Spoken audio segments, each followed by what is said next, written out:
उसका नंबर है 27। 27 है बेटा। और ये 4 सितंबर आज की वर्कशीट है। तो आज हम पढ़ते हैं पाइथागोरस थ्योरम के बारे में कि पाइथागोरस थ्योरम क्या होती है। तो सबसे पहले हम डेफिनेशन पढ़ते हैं बच्चों। आप जानते हैं जिस त्रिभुज का एक कोण 90 डिग्री का होता है, जिस भी त्रिभुज का एक कोण 90 डिग्री का होता है बेटा, उसे हम क्या कहते हैं? समकोण त्रिभुज। किसी भी त्रिभुज में अगर एक कोण 90 डिग्री का होता है, ये त्रिभुज बना हुआ है, इसमें एक कोण कितने डिग्री का है? 90 का। ये चिन्ह 90 डिग्री के कोण का होता है, 90 डिग्री का कोण है, तो इसे हम कहेंगे समकोण त्रिभुज।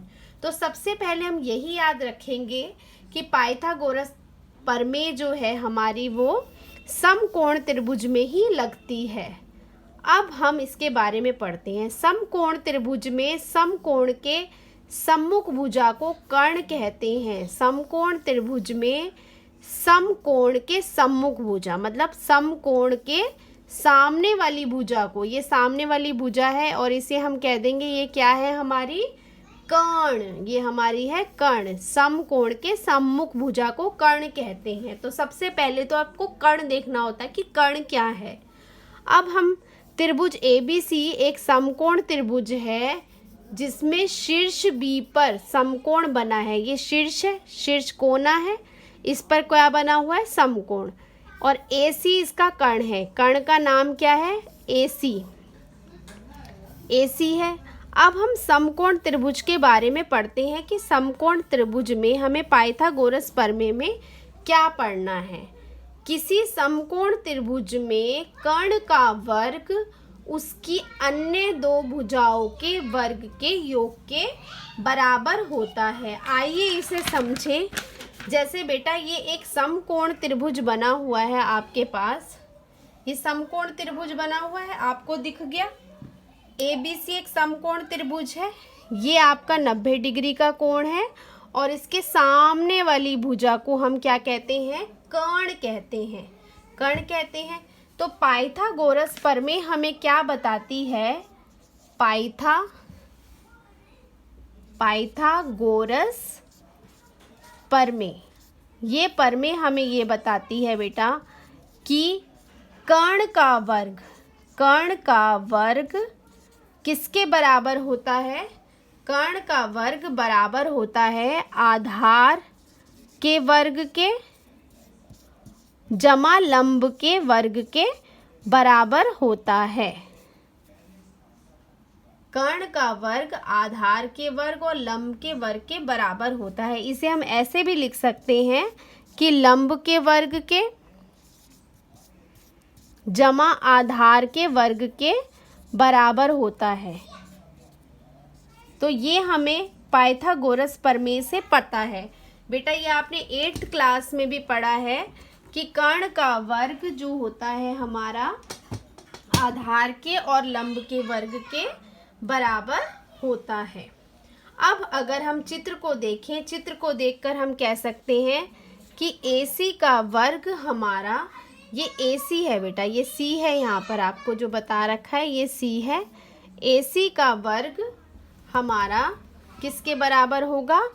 AB का वर्ग जमा BC के वर्ग के बराबर होगा। तो आज की जो ये वर्कशीट है उसमें आपको यही याद करना है कि कर्ण का वर्ग लंब के वर्ग और आधार के वर्ग के बराबर होता है।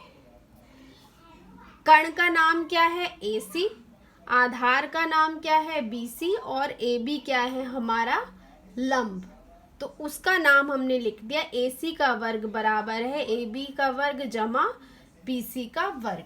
तो ये इस वर्कशीट में बताया गया है, आपको यही रिजल्ट याद रखना है। अब हम आगे देखते हैं कि हमें कौन सा क्वेश्चन इन्होंने करके दे रखा है वर्कशीट के अंदर। वर्कशीट में आपको बेटा एक क्वेश्चन करा हुआ है इन्होंने, ये वाला सेकंड क्वेश्चन देखिए आप। सेकंड क्वेश्चन ये जो कर रखा है आपको, इसमें लिखा है आओ इस प्रमेय पर आधारित कुछ प्रश्न को हम देखते हैं। ये प्रश्न आपको बता रखा है कि इस प्रश्न को हम देखते हैं।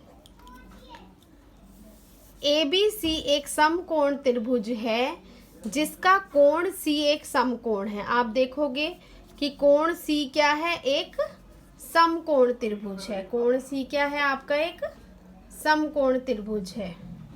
और AC हमें दे रखा है 5 सेंटीमीटर। AC हमें 5 सेंटी, जरूरी नहीं है कि AC हमेशा कर्ण हो।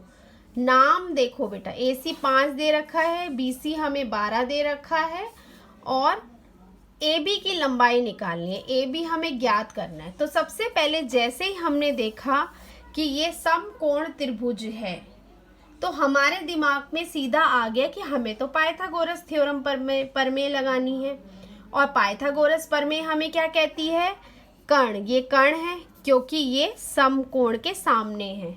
कर्ण का वर्ग हमारा किसके बराबर होगा, ये आधार है, आधार के वर्ग के जमा लंब के वर्ग के बराबर होगा, या फिर लंब के वर्ग के और जमा आधार के वर्ग के बराबर होगा। इसको आगे पीछे लिखा जा सकता है।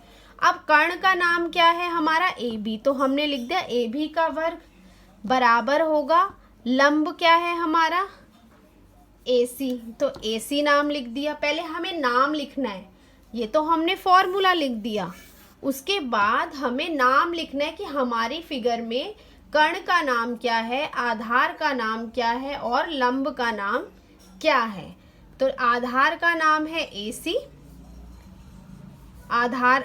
लंब का नाम है AC और आधार का नाम है BC। ये लिख दिए। ये तो आगे पीछे भी लिख दोगे, उससे कोई फर्क नहीं पड़ता क्योंकि ये दोनों जमा में है। ठीक है, ये आपने लिख दिया। उसके बाद इसका मान लिखा, AB को तो AB का वर्ग ही लिखा रहने दिया हमने, AC की जगह 5 का वर्ग लिखा और BC की जगह 12 का वर्ग लिख दिया। अब AB जो है बेटा आपका 5 का वर्ग है जमा 12 का वर्ग है। आपको पता है कि 5 का वर्ग क्या होता है, 25 होता है, क्योंकि 5 को आप कितनी बार गुना करोगे, 2 बार। 2 बार जब गुना करोगे तो 5 गुना 5 हमारा हो जाता है 25। इसी तरह 12 का वर्ग क्या होगा, 12 का वर्ग मतलब 12 को आपको 2 बार गुना करना है। तो जब 12 को आप 2 बार गुना करोगे तो 144 आ जाएगा। तो अब हमने 25 लिख दिया और इसकी जगह लिख दिया 144। इन दोनों को जब जमा करा तो आ गया 169। अब हमारे पास आ गया कि AB का वर्ग क्या है, 169। अब हमें जब भी हमें पहले हमने याद करा हुआ है कि 1 से 20 तक के वर्ग आपको याद होने चाहिए कि 1 से 20 तक की संख्याओं के वर्ग क्या होते हैं। तो जिस बच्चे को याद है उसको पता चल जाता है कि 169 जो है हमारा किसका वर्ग है, 13 का वर्ग है। 13 का वर्ग है, वर्ग से वर्ग कट गया तो AB हमारा क्या आ गया, 13।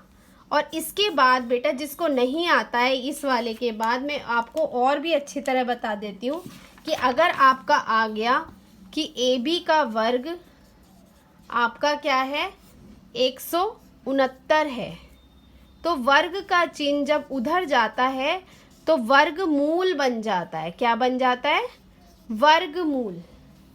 वर्ग यहाँ से हटके उधर गया तो वर्ग मूल बन गया, वर्गमूल बन गया। अब वर्गमूल के लिए आप इसके गुणनखंड बनाएंगे। जब आप इसके गुणनखंड बनाएंगे तो ये गुणनखंड आएंगे इसके। तो इसके गुणनखंड जब आप लिखेंगे तो 13 गुना 13 आ जाएगा। इसका जोड़ा बन गया, आपका जोड़ा बन गया तो 13 बाहर आ गया, 13 बाहर आ गया तो इसका मतलब AB आपका आ गया 13 सेंटीमीटर। तो इस तरह से हम निकाल लेंगे आंसर, जिनको वर्ग नहीं पता है। अब बेटा आगे समझते हैं कि आगे एक और क्वेश्चन आपको दे रखा है, प्रश्न नंबर 2।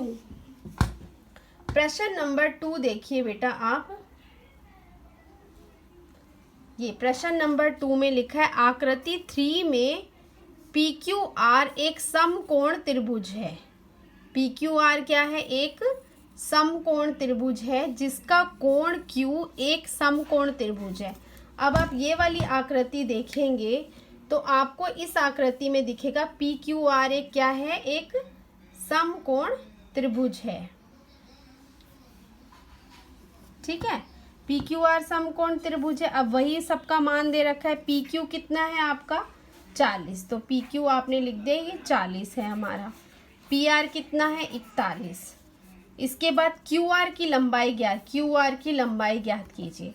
तो जब कहीं हो सकता है अभी आगे क्वेश्चन आएंगे कि आपको फिगर भी ना बनी हो, तो आपको त्रिभुज का नाम दे रखा होगा और ये दे रखा होगा कि कोण Q एक समकोण त्रिभुज है। जैसे दे दिया Q समकोण है तो हम समकोण त्रिभुज बनाएंगे और Q वहाँ लिख देंगे समकोण पे। उसके बाद Q कैसे यहाँ पर है तो पी क्यू आर ऐसे ही नाम होगा तो आप नाम दे देंगे। अब इस क्वेश्चन में आपको क्यू आर की लंबाई ज्ञात करनी है। तो जैसे ही हमें ये दिखा समकोण त्रिभुज, हमारे दिमाग में आ गया ये कर्ण है, ये लंब है और ये हमारा क्या है आधार है। क्या है आधार।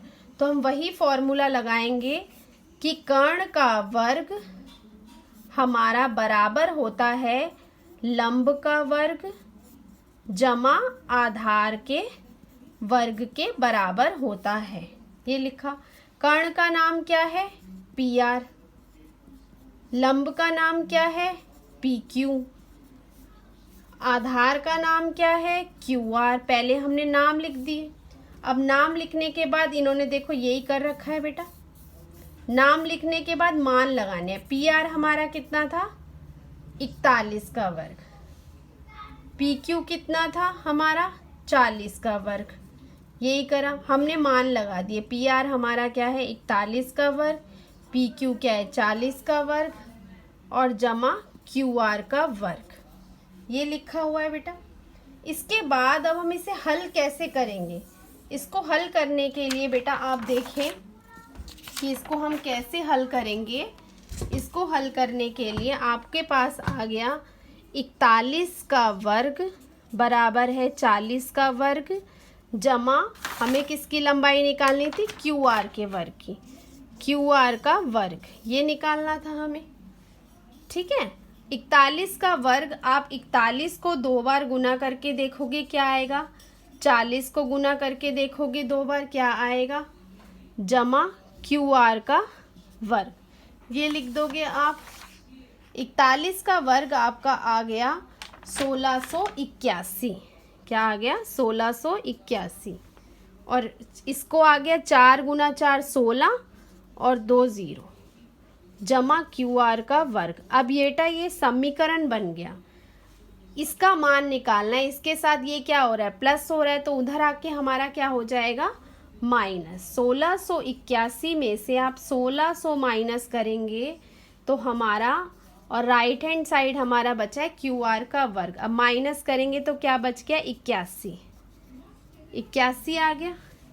81 के बाद अब जिस बच्चे को पता है कि 81 किसका वर्ग है वो सीधा लिख सकता है कि 9 का वर्ग है 81, और जिसको नहीं पता तो वो क्यू आर यहाँ पर है, क्यू आर का मान निकालना है हमें, क्यू आर वर्ग का मान नहीं निकालना। तो यहाँ वर्ग था उधर जाके हो जाएगा वर्गमूल। 81 का वर्गमूल जो होता है वो हमारा, उसको हम लिख सकते हैं 9 गुना 9। 9 गुना 9 लिख दोगे तो आपका आंसर आ जाएगा क्यू आर का, क्योंकि ये जोड़े बन गए 9 बाहर निकल जाएगा तो क्यू आर का आंसर आपका आ जाएगा 9 सेंटीमीटर। इस तरह से हमारा आंसर ज्ञात हो जाएगा। तो आप बार बार देखेंगे बेटा, बार बार हमारा जो है यही बताया जा रहा है, हम इसमें पाइथागोरस प्रमेय लगा रहे हैं। अब हम जो हैं ये आगे के जो क्वेश्चन जो आपको घर से करने हैं प्रयास कीजिए कि ये हम समझ लेते हैं कि इसमें हमें क्या करना है। तो आप इस क्वेश्चंस को देखिए, प्रयास कीजिए कि क्वेश्चंस को। पहला है कि एक समकोण त्रिभुज है जिसका कोण एक सम है। तो जैसे हमें ABC एक समकोण त्रिभुज का नाम आया तो पहले तो हम एक समकोण त्रिभुज बना लेंगे। कौन सा कोण समकोण है A, तो हम A यहाँ लिख देंगे और यहाँ। अब ABC ऐसे भी हो सकता है, ABC ऐसे भी हो सकता है, तो हमने लिख दिया ABC। AC हमारा कितना है 10 सेंटीमीटर लिखा। ए बी हमारा कितना है 24 सेंटीमीटर लिखा हमने।